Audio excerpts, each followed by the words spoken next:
Hello दोस्तों, Radhe Radhe, good evening. कैसे हो आप सभी? उम्मीद करती हूँ आप सभी बहुत ही अच्छे होंगे और मैं भी ठीक हूँ। अभी जो है इवनिंग का टाइम है, ऐसे ही जो है 5 साढ़े 5 बजे का टाइम है और अभी से मैं आज का ब्लॉग स्टार्ट कर रही हूँ। सुबह से सोच रही थी स्टार्ट करती हूँ ये सोच के ही जो है अभी इस टाइम पे मैंने ब्लॉग स्टार्ट किया। मैंने सोचा कि स्टार्ट नहीं करूँगी तो नहीं होगा, तो चलो स्टार्ट कर ही देते हैं। तो इवनिंग के टाइम रूम में झाड़ू लगाते लगाते ही मैंने आज का ब्लॉग स्टार्ट कर दिया। तो दोपहर में बाबू भी सो के उठ चुका था और हस्बैंड लेके आए थे उसके लिए पेस्ट्री केक जो होता है, तो बाबू वो ही खा रहा है यहाँ पे। और मैंने तब तक जो है रूम में और बाहर थोड़ा बहुत मैंने झाड़ू लगा के सब कुछ क्लीन कर लिया था। अब जो है मैं आ गई थी अंदर। दोपहर के जो लंच के बाद जितने भी सारे बर्तन हैं, सारे बर्तन यहाँ पे मैं बैठ के कर रही हूँ क्लीन। और बाहर जो होता है ना कि गन्ना के जूस वो लोग जो बनाती हैं मोटर चला के, वो चल रहा था। इस वजह से बाबू ना बाहर मतलब खिड़की से बाहर की तरफ देख रहा था कि क्या है, तो वो जनरेटर चला के वो जूस बना रहे थे।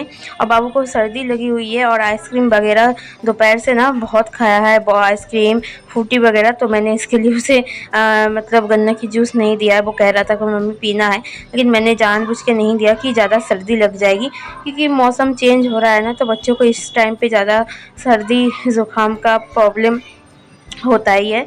तो चलिए यहाँ पे देखिए सारे बर्तन मैंने क्लीन मेरा हो चुका है।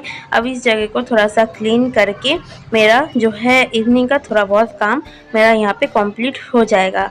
फिर हस्बैंड का डिमांड है चाय बनाओ, क्योंकि गर्मियों में ना शाम के टाइम मुझे चाय कॉफ़ी कुछ भी पीना अच्छा नहीं लगता है। और इस टाइम पे मैं तो चाय बिल्कुल ही ना बराबर पीती हूँ, कभी कभार मन होता है तो पी लेती हूँ। तो यहाँ पे बस हस्बैंड के लिए चाय है, तो हस्बैंड शॉप से आएंगे और चाय पी के जाएंगे। तो इस यहाँ पे एक प्लेट से कवर करके मैं रख दूँगी, इससे ना चाय ठंडा नहीं होगा जल्दी। और थोड़ी बहुत देर बाद आ गए थे तो चाय ठंडा नहीं हुआ था।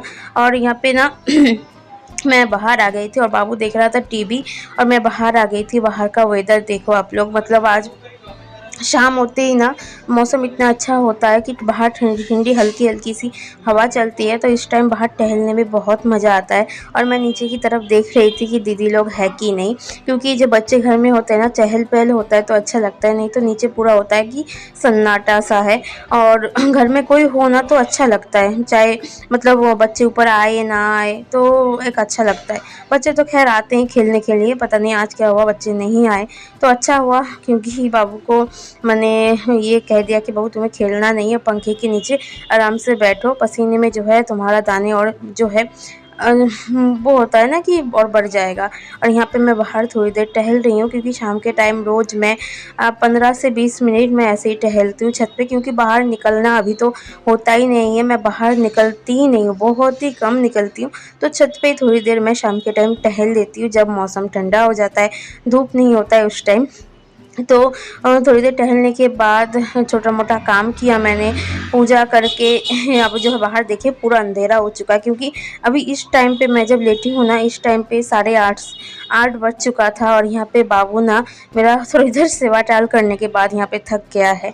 जब मेरे जो है ना मुझे अभी तक मुझे ये नहीं पता है कब मैं वीक फील करती हूँ, कब मैं ठीक होती हूँ। मतलब 5 मिनट में मैं बिल्कुल सही हो जाती हूँ और कुछ ही सेकंड में मैं बीमार पड़ जाती हूँ, मतलब बीमार नहीं, मुझे अच्छा नहीं लगता है। तो इस टाइम पे ना अचानक से मेरे सर में इतना ज़्यादा दर्द शुरू हो गया था, वॉमिटिंग फील हो रही थी, मैंने दवाई ली फिर भी। तो यहाँ पे बाबू थोड़ी देर मेरे सर में मलहम लगाने के बाद जो है वो मेरे पास ही लेटा हुआ था। फिर रात को मैंने कोई भी ब्लॉग शूट नहीं किया है, तो घर में कोई नहीं है, कोई जो है मेरे देखभाल के लिए नहीं है।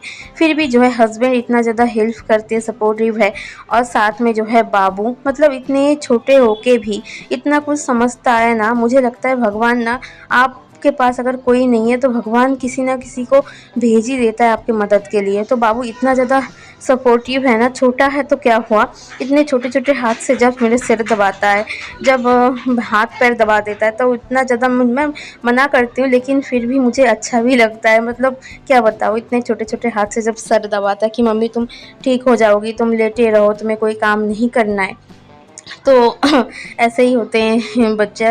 और यहाँ पे जो देखिए सुबह उठ के ही मैंने फिर से ब्लॉग को स्टार्ट कर दिया, और सुबह उठ के यहाँ पे मैं कर रही हूँ घर की क्लीनिंग। सबसे पहले बेड क्लीन किया, फिर यहाँ पे जो बाबू के मेडिसिन वगैरह है सब कुछ मैं एक साइड करके रख रही हूँ। और अलमारी में कुछ इधर उधर देखिए पड़ा है, जो झंडू बाम वगैरह सब यहाँ पे रखा है, क्योंकि कल रात हम लोगों ने लगाया था।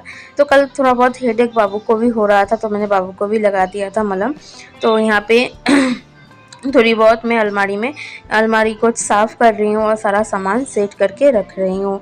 तो इसलिए ना प्रेगनेंसी में कम से कम घर में कोई ना कोई तो होना ही चाहिए, मतलब देखभाल की नहीं, सेवा टाल के लिए तो बिल्कुल ही नहीं, लेकिन इसलिए ज़रूर होना चाहिए जब आपको कोई परेशानी हो तब आपको देखने मतलब या फिर आपका थोड़ा बहुत हेल्प करने के लिए कोई तो होना चाहिए।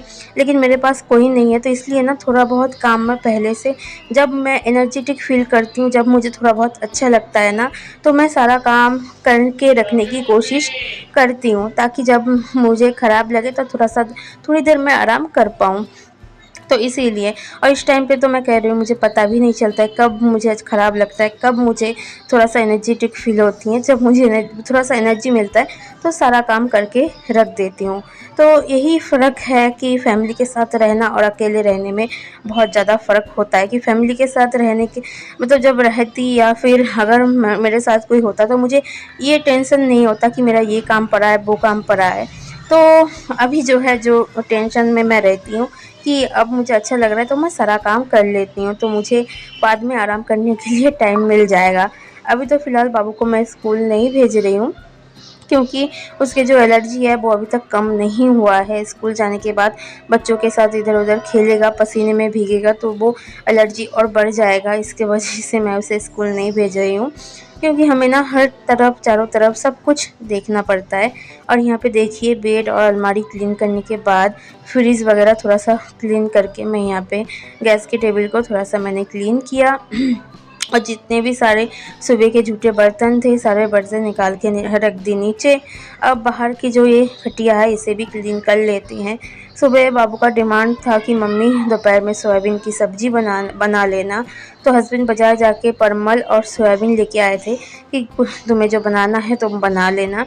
और यहाँ पे कुछ कपड़े रखे थे, ये धुले हुए कपड़े हैं जो कि रोज़ सुबह हस्बैंड पहन के दूध लेने जाते हैं, तो वही यहाँ पे खोल के रख दिए थे, तो फोल्ड करके मैं रख रही हूँ। और ये कपड़े मैं रोज़ क्लीन नहीं करती हूँ, 2 दिन बाद मैं क्लीन कर देती हूँ, क्योंकि सुबह बस वही 15 मिनट के लिए पहन के जाती हूँ, तो 2 दिन बाद मैं क्लीन कर देती हूँ। और यहाँ पे देखिए खटिया के सारे जो है कंबल वगैरह फोल्ड करके मैंने एक साइड पे रख दिए थे, लेकिन बाद में फिर बाबू ने इधर उधर कर दिया था, तो इस खटिया को भी मैं अच्छे से यहाँ पे क्लीन कर लेती हूँ।